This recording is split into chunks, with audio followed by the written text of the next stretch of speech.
তেলটা তুমি দিতে দিও।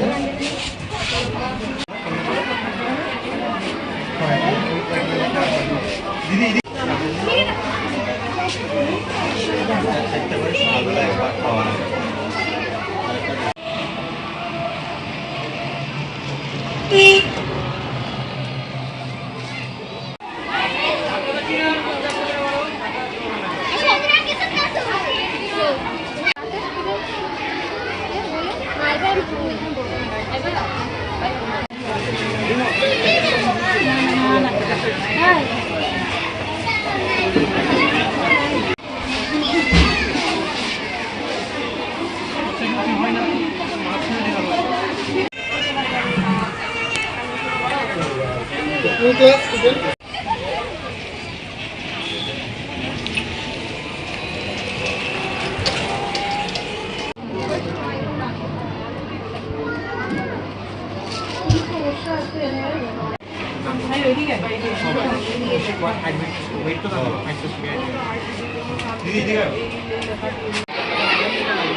ছোটো ছোটো বাচ্চা নার্সারি থেকে ক্লাস 5 পর্যন্ত বাচ্চা আছে, প্রত্যেকের হেলথ চেক আপ হচ্ছে। খালি বাচ্চারা নয়, গার্জিয়ানদের তারাও ডাক্তার দেখাচ্ছেন এবং আশেপাশে এলাকার যারা আছেন সবাই এখানে দেখাচ্ছেন। তো আমরা এটা বহুদিন যাবত আমাদের প্ল্যান এবং একটা গভর্নমেন্ট ইনস্ট্রাকশনও আছে যে প্রত্যেক বাচ্চাদের হেলথ চেক আপ করানো হবে। সেই উদ্দেশ্যে আমরা চিঠি দিয়েছিলাম সিএমওর কাছে এবং ওনার উত্তরে উনি আজকে ক্যাম্পটা ধার্য করেছেন। তো ক্যাম্পটা ভালোই হচ্ছে, এলাকাতে প্রচুর সাড়া পড়েছে, সবাই গার্জিয়ানরা দেখাচ্ছে, প্রয়োজনীয় ওষুধপত্র এখান থেকে দেওয়া হচ্ছে, প্রেশার সুগার ইত্যাদি সব মাপা হচ্ছে। এখানে কজন ডাক্তার রয়েছেন?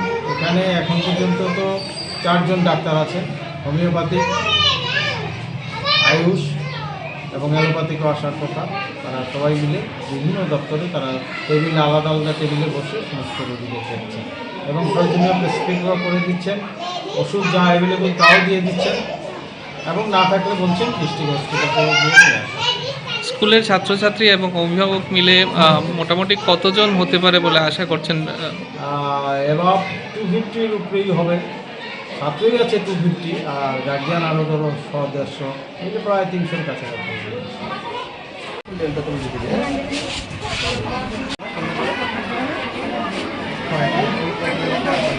দিদি দিদি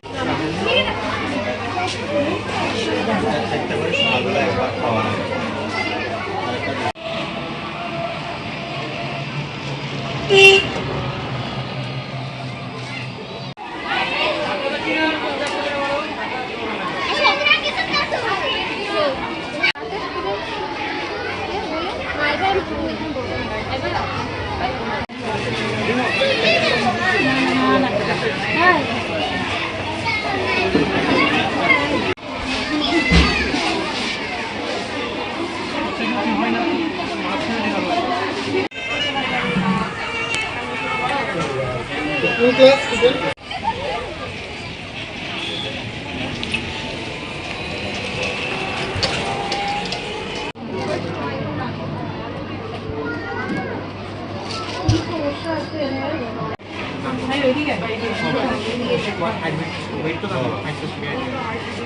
দিদি